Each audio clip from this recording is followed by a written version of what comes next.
યુધિષ્ઠિરને નકુળ, સહદેવ અને દ્રૌપદીએ સમજાવવા અર્જુનની વાત સમાપ્ત થવાથી નકુળે પણ તેમનું જ અનુમોદન કરીને રાજા યુધિષ્ઠિરને કહ્યું, રાજન, વિશાખયુપ નામના ક્ષેત્રમાં સંપૂર્ણ દેવતાઓ દ્વારા કરાયેલા અગ્નિસ્થાપનના ચિહ્નો મોજૂદ છે. તેથી તમારે એવું સમજવું જોઈએ કે દેવતાઓ પણ વૈદિક કર્મો અને તેમના ફળમાં વિશ્વાસ કરે છે. જેઓ વેદોની આજ્ઞા વિરુદ્ધ આચરણ કરે છે તેમને તો અત્યંત નાસ્તિક સમજવા જોઈએ. વૈદિક કર્મનો પરિત્યાગ કરીને કોઈ સ્વર્ગમાં જઈ શકતું નથી. વેદવેતા વિદ્વાનો કહે છે આ ગૃહસ્થાશ્રમ બધા જ આશ્રમોથી શ્રેષ્ઠ છે. ક્ષત્રિય બ્રાહ્મણોનો મત પણ સાંભળો, જે ધર્મપૂર્વક કમાયેલા ધનનો યજ્ઞાદિક કર્મોમાં ઉપયોગ કરે છે તે શુદ્ધાત્મા મનુષ્ય જ ત્યાગી છે. જેમનું કોઈ ઘરબાર નથી, જેઓ આમ તેમ વિચરતા રહીને મૌન રહીને વૃક્ષોની નીચે સૂઈ રહે છે, જેઓ ક્યારેય રસોઈ બનાવતા નથી અને મન તથા ઇન્દ્રિયોને વશમાં રાખે છે, તેવા ત્યાગીઓને ભિક્ષુ એટલે કે સંન્યાસી કહે છે. જે બ્રાહ્મણ હર્ષ અને શોક કરતો નથી, કોઈની ચુગલી કરતો નથી તથા દરરોજ વેદોનો સ્વાધ્યાય કરે છે તે પણ ત્યાગી કહેવાય છે. એકવાર મહર્ષિઓએ ચારેય આશ્રમોને વિવેકના રાજવે તોડ્યા. 3 આશ્રમ એક બાજુ હતા અને એકલો ગૃહસ્થાશ્રમ બીજી બાજુ, પરંતુ તે ગૃહસ્થાશ્રમ ત્રણેયની અપેક્ષાએ મહત્વપૂર્ણ સિદ્ધ થયો. ત્યાર પછી તેમણે નિશ્ચય કર્યો કે આ જ મુનિઓનો માર્ગ છે, આ જ લોકવેત્તાઓની ગતિ છે. જે આવી ભાવના રાખે છે તે પણ ત્યાગી છે. ઘર છોડીને જંગલમાં ચાલ્યા જવાથી જ કોઈ ત્યાગી થતો નથી. જંગલમાં જઈને પણ તેના હૃદયમાં કામના જાગૃત થાય છે, તેના ગળામાં યમરાજ મોતનો ફાંદો નાખી દે છે. સમ, દમ, ધૈર્ય, સત્ય, શૌચ, સરળતા, યજ્ઞ, ધારણા અને ધર્મ, આ બધાનું નિરંતર પાલન ઋષિઓ માટે જણાવવામાં આવ્યું છે. પિતરો, દેવતાઓ તથા અતિથિઓનું પોષણ તો ગૃહસ્થાશ્રમમાં જ થાય છે. માત્ર આ જ આશ્રમમાં ધર્મ, અર્થ અને કામ આ ત્રણેય પુરુષાર્થો સિદ્ધ થાય છે. ગૃહસ્થાશ્રમમાં રહીને વિધિનું પાલન કરનારા ત્યાગીનો ક્યારેય વિનાશ થતો નથી અને પારલૌકિક ઉન્નતિથી કદીય વંચિત થતો નથી. કેટલાક ઋષિઓ સદગ્રંથોના સ્વાધ્યાય રૂપી યજ્ઞ કરનારા હોય છે. કેટલાક જ્ઞાન યજ્ઞમાં તત્પર રહે છે અને કેટલાક મન દ્વારા ધ્યાનરૂપ મહાન યજ્ઞનો વિસ્તાર કરે છે. ચિત્તને એકાગ્ર કરવા રૂપી જે સાધન માર્ગ છે તેનો આશ્રય લેનારો દ્વિજ બ્રહ્મભૂત થઈ જાય છે. દેવતાઓ પણ તેમના દર્શન માટે લલાયિત રહે છે. જેના પર પરિવારનો ભાર હોય તેવા રાજાને માટે ગૃહત્યાગનું વિધાન જોવા મળતું નથી. તેણે તો રાજસૂય, અશ્વમેઘ, સર્વમેઘ અથવા બીજા કોઈ શાસ્ત્રીય યજ્ઞો કરીને તેના ધનનું દાન કરવું જોઈએ. રાજાના પ્રમાદથી લૂંટારાઓ પ્રમાદ કરીને પ્રજાને લૂંટવા લાગે છે. તેથી તેવી સ્થિતિમાં જો રાજા પ્રજાને રક્ષણ ન આપે તો તે રાજાને સાક્ષાત કળિયુગનો અવતાર માનવો જોઈએ. જેઓ દાન આપતા નથી, શરણાગતોની રક્ષા કરતા નથી, તે રાજાઓ પાપના ભાગીદાર થાય છે. તેમને દુઃખો જ ભોગવવા પડે છે. સુખ તો તેમના ભાગ્યમાં હોતું નથી. અંદર અને બહાર જે કોઈ મનને ફસાવનારી ચીજો છે તેમને છોડવાથી મનુષ્ય ત્યાગી બને છે. માત્ર ઘર છોડી દેવાથી ત્યાગની સિદ્ધિ થતી નથી. જે શાસ્ત્રના વિધાન પ્રમાણે જીવન યાતન કરે છે તેને કશું ગુમાવવાનું હોતું નથી. મહારાજ, પૂર્વના રાજાઓએ જેનું સેવન કર્યું છે તે સ્વધર્મમાં સ્થિર રહીને શત્રુઓ પર વિજય મેળવ્યા પછી તમારા સિવાય બીજો કોણ શોક કરશે? ત્યાર પછી સહદેવે કહ્યું, મહારાજ, ભારત, માત્ર બહારના પદાર્થોનો ત્યાગ કરવાથી સિદ્ધિ મળતી નથી. શરીર સાથે સંબંધ રાખનારી વસ્તુઓને છોડી દેવાથી જ સિદ્ધિ મળે છે કે નહીં? વસ્તુઓને છોડી દેવાથી પણ સિદ્ધિ મળે છે કે નહીં એમાં સંદેહ છે. બહારના પદાર્થો ત્યાગ કરીને દૈહિક સુખ અને ભોગમાં આસક્ત રહેનારને જે ધર્મ કે સુખ પ્રાપ્ત થાય છે તે તો આપણા શત્રુઓને જ થાય, પરંતુ ઇન્દ્રિયોના સુખની મમતા ત્યાગીને અનાસક્ત ભાવે પૃથ્વીનું શાસન કરનારને જે ધર્મ અથવા સુખની પ્રાપ્તિ થાય છે તે આપણા હિતેશી મિત્રોને મળો.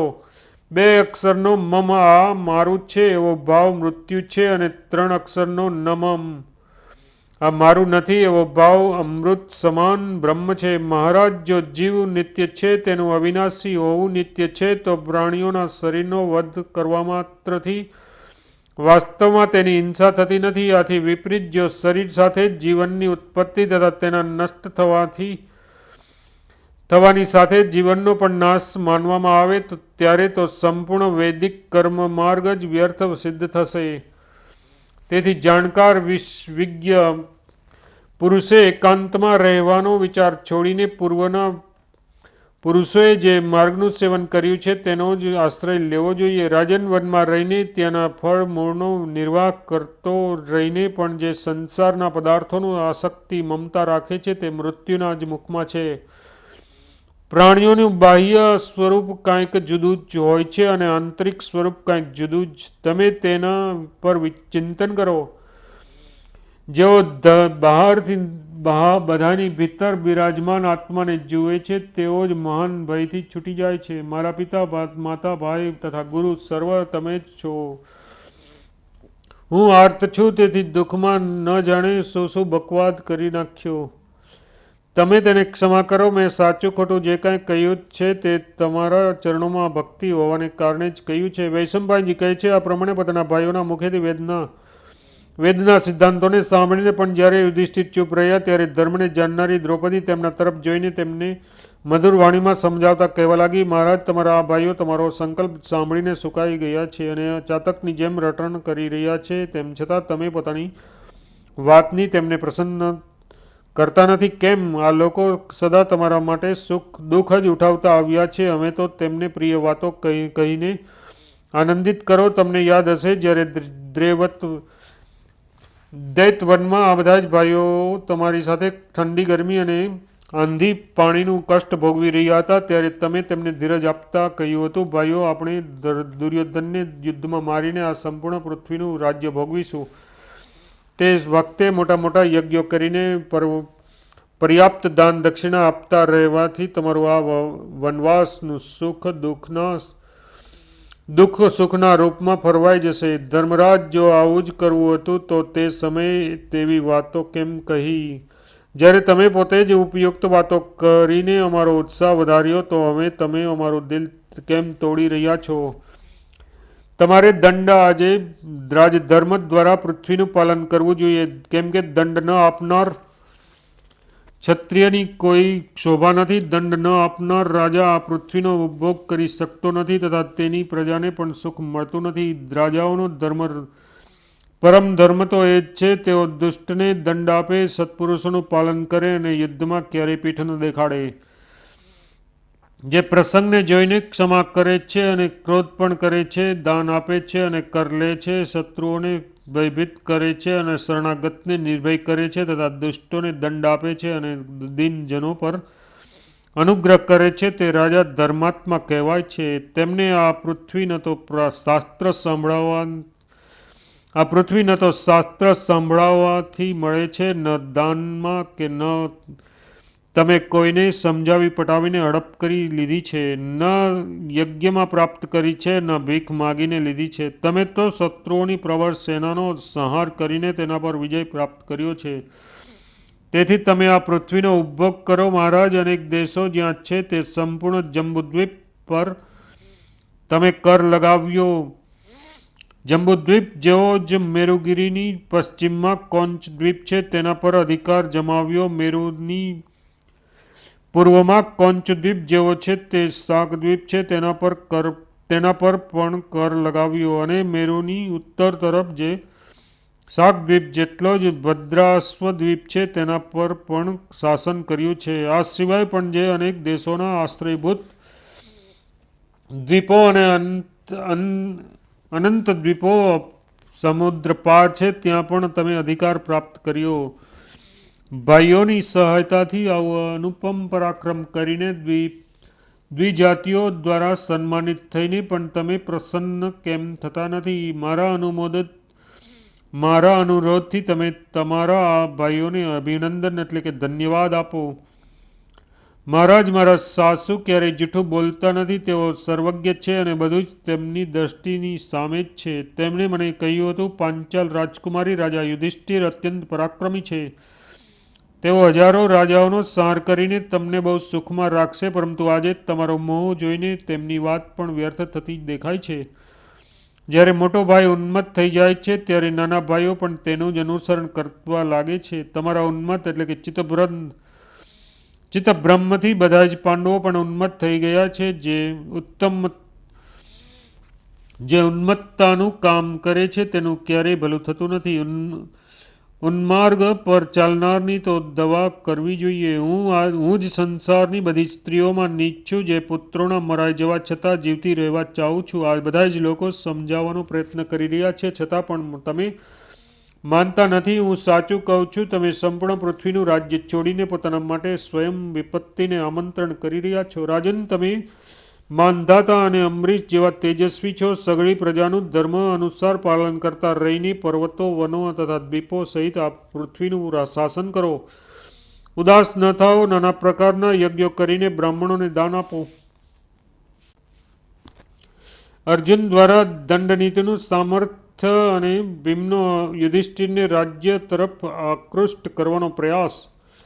વૈશંપાયનજી કહે છે, દ્રુપદ કુમારીની વાતો સાંભળીને રાજા યુધિષ્ઠિરની આજ્ઞાથી અર્જુન ફરી કહેવા લાગ્યા, રાજન, દંડ જ સમસ્ત પ્રાણીઓનું શાસન અને તેમની રક્ષા કરે છે. બધાના સૂઈ ગયા પછી પણ દંડ જાગતો રહે છે. તેથી વિદ્વાનોએ દંડને રાજાનો ધર્મ જણાવ્યો છે. દંડથી જ ધર્મ, અર્થ અને કામની રક્ષા થાય છે. તેથી દંડ ત્રિવર્ગ કહેવાય છે. દંડ જ ધન ધાન્યની રક્ષા કરે છે. તેથી તમે દંડ ધારણ કરો. સંસાર તરફ જુઓ. કેટલાક પાપીઓ દંડના ભયથી જ પાપ નથી કરતા. દંડથી જ બધી જ વ્યવસ્થા બરાબર ચાલે છે. ઘણા લોકો દંડના ભયથી એકબીજાનો સર્વનાશ નથી કરતા. જો દંડ બધાની રક્ષા ન કરતો હોત તો સંસારના પ્રાણીઓ ઘોર અંધકારમાં ડૂબી જાત. તે ઉદ્ધત માણસોનું દમન કરે છે અને દુષ્ટોને દંડ આપે છે. તેથી વિદ્વાન પુરુષો તેને દંડ કહે છે. તે ઉદ્ધત માણસોનું દમન કરે છે અને દુષ્ટોને દંડ આપે છે. તેને વિદ્વાન પુરુષો તેને દંડ કહે છે. જો બ્રાહ્મણ અપરાધ કરે તો તેને વાણીથી અપમાનિત કરતો એ જ તેનો દંડ છે. ક્ષત્રિયને પેટ પોષણ થાય તેટલું જ વેતન આપીને સેવા કરાવવી એ તેનો દંડ છે. વૈશ્યનો દંડ તેની પાસેથી દંડ વસૂલ કરવો છે, પરંતુ ક્ષુદ્ર માટે સેવા સિવાયનો બીજો કોઈ દંડ નથી. તેની પાસે દંડના સ્વરૂપમાં કામ પણ કરાવી શકાય છે. મનુષ્યોને પ્રમાદથી બચવા માટે અને તેમના ધનની રક્ષા કરવા માટે એક મર્યાદા નક્કી કરવામાં આવી છે. તેને જ દંડ કહે છે. બ્રહ્મચારી, ગૃહસ્થ, વાનપ્રસ્થ અને સંન્યાસી આ બધા જ દંડના જ ભયથી પોતપોતાના માર્ગ પર સ્થિર રહે છે. વિના ભયે ન કોઈ યજ્ઞ કરે છે, ન દાન આપે છે, ન પ્રતિજ્ઞા પાલન પર દ્રઢ રહેવા ચાહે છે. રુદ્ર, કાર્તિકેય, ઇન્દ્ર, અગ્નિ, વરુણ, યમ, કાળ, વાયુ, મૃત્યુ, કુબેર, રવિ, વસુ, સાધ્ય તથા વિશ્વદેવે આ બધા જ દેવતાઓ દંડ આપનારા છે. તેથી તેમના પરાક્રમની સામે માથું ટેકવીને બધા જ લોકો તેમને પ્રણામ કરે છે. બધા જ તેમની પૂજા કરે છે. હું સંસારમાં કોઈને એવો જોતો નથી જે અહિંસાથી જીવન નિર્વાહ કરતો હોય, કેમ કે પ્રત્યેક ક્રિયામાં કોઈને કોઈ હિંસાનો સંબંધ થઈ જાય છે. જે વિધાતાનું વિધાન છે તેમાં વિદ્વાન પુરુષને મોહ થતો નથી. મહારાજ, જે જાતિમાં તમારો જન્મ થયો છે તેના અનુસાર તમારે વર્તવું જોઈએ. પાણીમાં અનેક જીવો છે. પૃથ્વી પર તથા વૃક્ષોના ફળોમાં પણ ઘણા કીડા હોય છે. કોઈ મનુષ્ય એવો નથી જે એમની હિંસાથી બચી શકતો હોય, પરંતુ આને જીવન નિર્વાહ સિવાય બીજું શું કહી શકાય? કેટલાક એવા સૂક્ષ્મ કીટાણુઓ છે જેમને અનુમાનથી પણ જાણી શકાય છે. મનુષ્ય દ્વારા આંખોના પોપચા પાડતા જ તેમના ખભા તૂટી જાય છે. તેથી એવા જીવોની હિંસાથી ક્યાં સુધી બચી શકાય? જ્યારથી સંસારમાં દંડનીતિનો પ્રચાર થયો છે ત્યારથી જ બધા જ પ્રાણીઓના બધા જ કાર્યો સારી રીતે થવા લાગ્યા છે. સંસારમાં સારા ખોટાને અલગ કરનારો દંડ જો ન હોત તો બધી જ બાજુ અંધારું પ્રસરી જાત. કોઈને કશી સૂઝ પડતી નથી. જે ધર્મની મર્યાદા નષ્ટ કરીને વેદોની નિંદા કરનાર નાસ્તિક લોકો છે તેઓ પણ દંડના ભયે સીધે રસ્તે ચાલે છે. દુનિયામાં સાવ શુદ્ધ મનુષ્ય મળવો કઠણ છે. બધા જ દંડના લીધે વિવશ લાચાર થઈને સીધા રસ્તે ચાલે છે. દંડના ભયથી લોકો મર્યાદાનું પાલન કરે છે. ચારે વર્ણના લોકો સુખથી રહે છે. બધા જ સુંદર નીતિ પ્રમાણે વર્તન કરે છે અને પૃથ્વી પર ધર્મ તથા અર્થનું રક્ષા થાય એ ઉદ્દેશથી જ વિધાતાએ દંડનું વિધાન કર્યું છે. જો પક્ષીઓ તથા હિંસક જીવો દંડથી બીતા ન હોય તો તેઓ પશુઓ, મનુષ્યો અને યજ્ઞ માટે રાખેલા ભવિષ્યને પણ ખાઈ જાત. ચારે બાજુ ધાર્મિક કાર્યનો લોપ થઈ જાત અને બધી જ મર્યાદાઓ ખત્મ થઈ જાત. એટલું જ નહીં, જેમાં વિધિપૂર્વક મોટી મોટી દક્ષિણાઓ આપવામાં આવે છે તેવા સંવત્સર યજ્ઞો પણ બેધડક થવા પામતા નથી. બેધડક થવા પામત નહીં. આશ્રમ ધર્મનું યથાર્થ પાલન ન થાત અને કોઈ પણ વિદ્યા અભ્યાસ કરી શકત નહીં. દંડ પાળવાનો ભય ન હોત તો રથમાં જોતરેલા ઊંટ, બળદ, ઘોડા, ખચ્ચર તથા ગધેડા તેમને ખેંચત જ નહીં. સેવક પોતાના સ્વામીનું તથા બાળક તેના માતા પિતાનું કહ્યું માનત નહીં. અને યુવાન સ્ત્રીઓ પોતાના સતી ધર્મ પર પણ સ્થિર ન રહે. દંડના આધારે જ સઘળી વ્યવસ્થા ટકી રહી છે. દંડથી જ ભય થાય છે.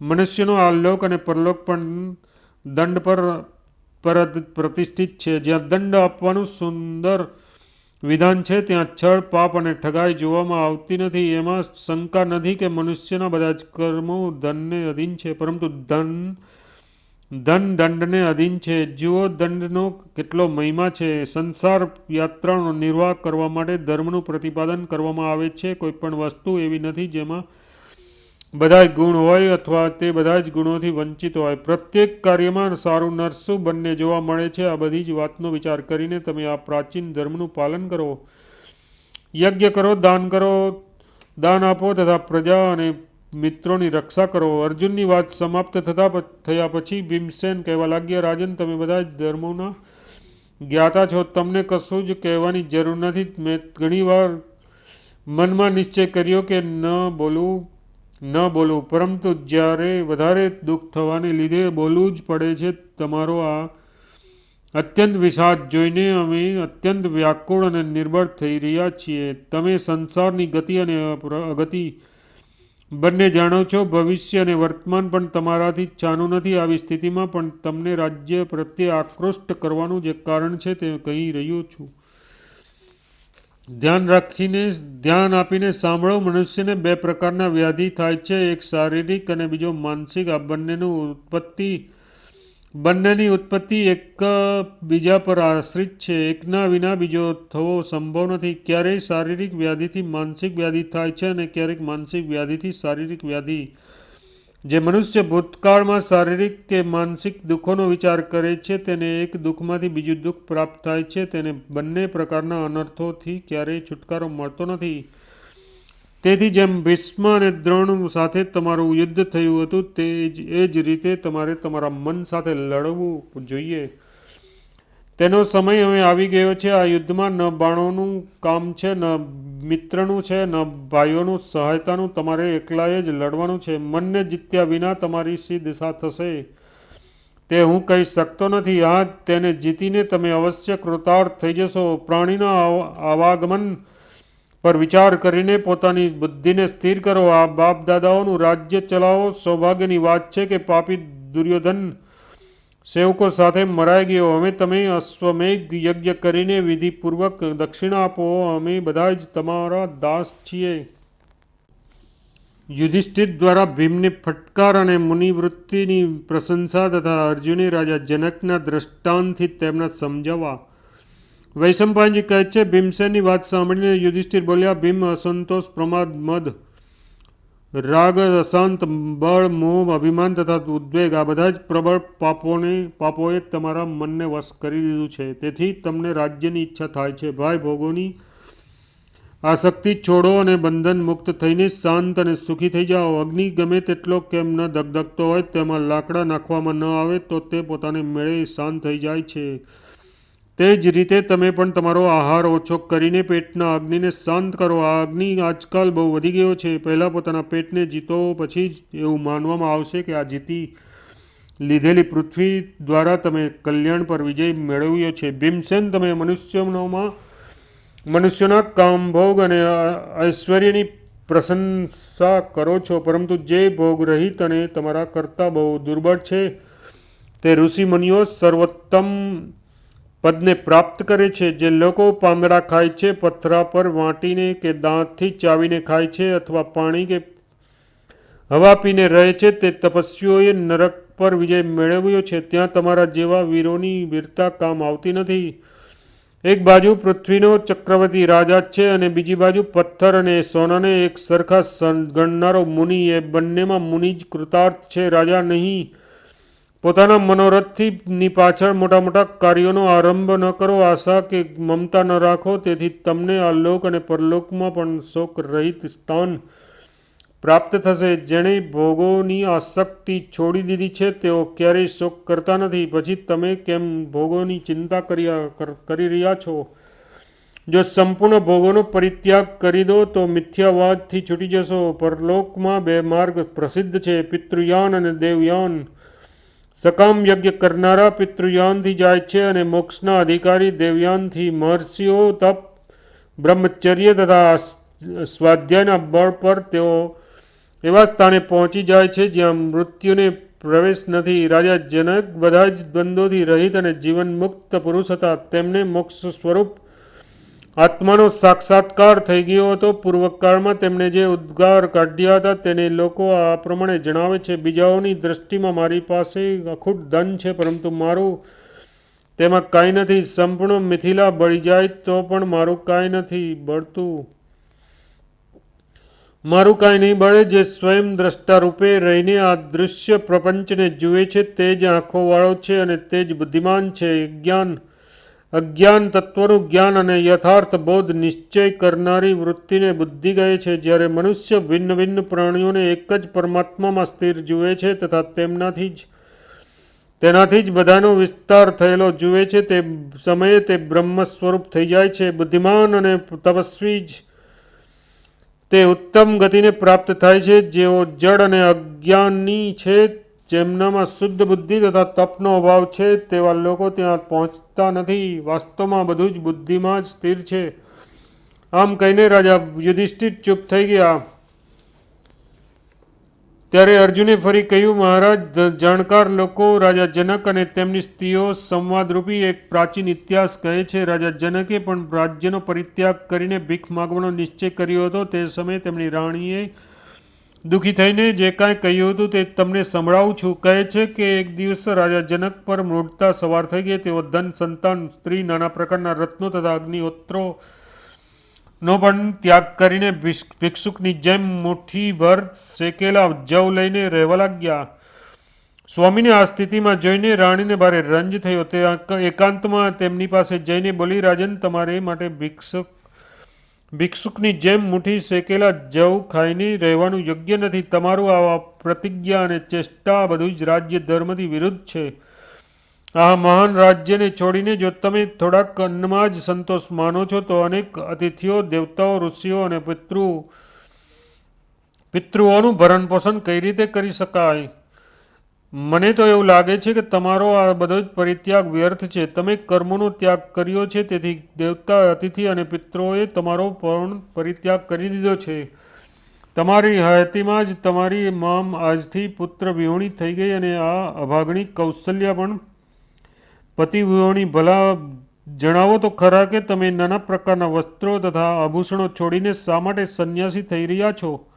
શા માટે નિષ્ક્રિય જીવન વ્યતીત કરો છો?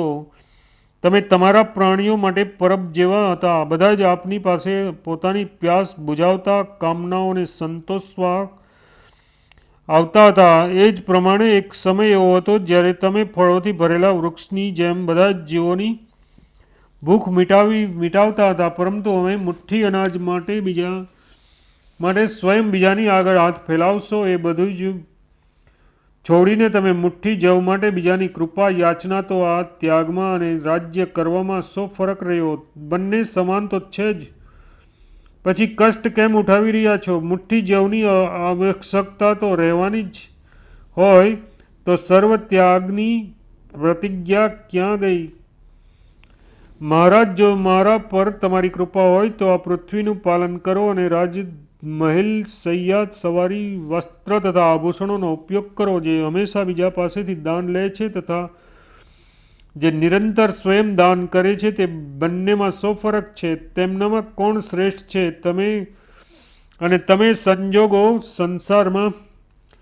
તમે સમજો સંસારમાં સાધુ સંતોને અન્ન આપનાર રાજાની જરૂર છે. જો દાન આપનારો રાજા ન હોય તો મોક્ષાર્થીઓનો જીવન નિર્વાહ કઈ રીતે થશે? અન્નથી જ પ્રાણનું પોષણ થાય છે, તેથી અન્ન આપનાર પ્રાણદાતા કહેવાય છે. ગૃહસ્થ આશ્રમથી અલગ થઈને પણ ત્યાગી લોકો ગૃહસ્થાશ્રમના જ આશ્રય જીવન નિર્વાહ કરે છે. જે આસક્તિ રહિત અને બધી જ રીતે બંધનોથી મુક્ત છે, શત્રુ અને મિત્રમાં સમભાવ રાખે છે, તે કોઈ પણ આશ્રમમાં રહીને પણ મુક્ત જ છે. ઘણા લોકો તો દાન લેવા અને પેટના પોષણ માટે માથું મુંડાવીને ભગવા વસ્ત્રો પહેરીને ઘરથી નીકળી જાય છે. તેઓ નાના પ્રકારના બંધનોમાં બંધાયેલા હોવાને કારણે ભોગોને જ શોધતા ફરે છે. હૃદયમાં રાગ વગેરે દોષો દૂર ન થાય તો ભગવા વસ્ત્રો ધારણ કરવા મસ્કરી રૂપ છે. મારો તો વિશ્વાસ છે કે ધર્મનો ઢોંગ રચનારા બોડિયા પોતાની જીવિકા ચલાવવા માટે જ આવું કરતા ફરે છે. જે હોય તે, તમે તો સાધુ મહાત્માઓનું પાલન પોષણ કરતા રહીને જીતેન્દ્રિય થઈને પુણ્યલોક પર અધિકાર પ્રાપ્ત કરો. જે દરરોજ ગુરુના માટે સમધિયાઓ લાવે છે અથવા નિરંતર બહુ દક્ષિણાઓવાળા યજ્ઞો કરે છે, તેનાથી વધીને ધર્મપરાયણ કોણ હશે?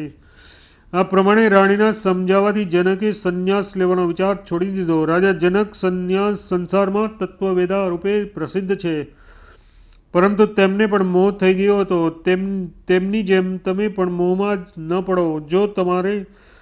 જો આપણે હંમેશા દાન અને તપમાં તત્પર રહીને પોતાના ધર્મનું અનુસરણ કરીશું, દયા વગેરે ગુણોથી યુક્ત રહીશું, કામ ક્રોધાદી દોષોને ત્યાગી દઈશું તથા સારી રીતે દાન આપતા રહીને પ્રજાપાલનમાં લાગ્યા રહીશું, તો ગુરુ અને વૃદ્ધજનોની સેવા કરીને આપણે અભિષ્ટ લોક પ્રાપ્ત કરી લઈશું. આ જ રીતે બ્રાહ્મણ સેવી અને સત્યભાષી થઈને દેવતા, અતિથિ અને સમસ્ત પ્રાણીઓની વિધિવત સેવા કરતા રહીને પણ આપણને નિષ્ઠ સ્થાન પ્રાપ્ત થઈ જશે. રાજા યુધિષ્ઠિરે કહ્યું, ભાઈ, હું ધર્મનું પ્રતિપાદન કરનારા અને પર અથવા અપર બ્રહ્મનું નિરૂપણ કરનારા બંને પ્રકારના શાસ્ત્રોને જાણું છું તથા બંને કર્માનુષ્ઠાન અને કર્મત્યાગ બંનેનું પ્રતિપાલન કરનારા વેદવાક્યોનું પણ જ્ઞાન છે. આ સિવાય પરસ્પર વિરુદ્ધ અર્થનું પ્રતિપાદન કરનારા વાક્યોનું પણ મેં યુક્તિપૂર્વક વિચાર કર્યો છે અને તે વાક્યોનું જે તાત્પર્ય છે તેને પણ હું વિધિવત જાણું છું. તમે તો માત્ર શાસ્ત્ર વિદ્યાના જ જ્ઞાતા છો અને વીરોના ધર્મનું પાલન કરો છો. શાસ્ત્રના યથાર્થ મર્મને તમે કઈ રીતે સમજી શકતા નથી? જે લોકો શાસ્ત્રના સૂક્ષ્મ રહસ્યને જાણે છે અને ધર્મનો નિશ્ચય કરવામાં કુશળ છે, તેઓ પણ તમારી જેમ મને ઉપદેશ આપતા નથી. તેમ છતાં ભાતૃ સ્નેહવશ તમે જે કહ્યું છે તે ન્યાયસંગત અને ઉચિત જ છે. તેનાથી મને પણ તમારા પ્રત્યે પ્રસન્નતા થઈ છે. યુદ્ધ ધર્મમાં અને સંસારની કુશળતામાં તો તમારા તુલ્ય ત્રીજો લોક પણ કોઈ નથી, ત્રણેય લોક પણ કોઈ નથી. પરંતુ જે મહાનુભાવોની બુદ્ધિ પરમાર્થમાં લાગેલી છે, તેમનું માનવું છે કે તપ અને ત્યાગ બંને પરસ્પર એકબીજાથી શ્રેષ્ઠ છે.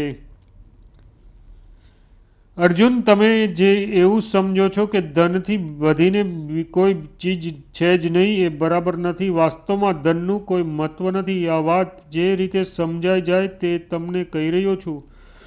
આ લોકમાં તપ અને સ્વાધ્યાય વ્રત અનેક ધર્મનિષ્ઠ પુરુષો દેખાય છે. તેઓ અંતે સનાતન લોકને પ્રાપ્ત કરનારા તપસ્વી ઋષિઓ જ છે.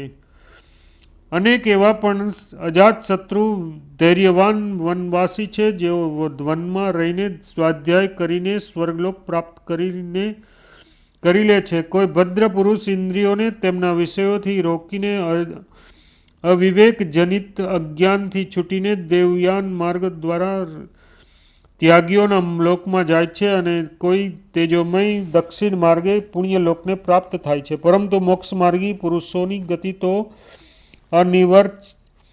અનિર્વચનીય છે. તેથી યોગ જ બધા જ માર્ગોમાં મુખ્ય માનવામાં આવ્યો છે, પરંતુ તેનું સ્વરૂપ જાણવું બહુ કઠણ છે. વિદ્વાનો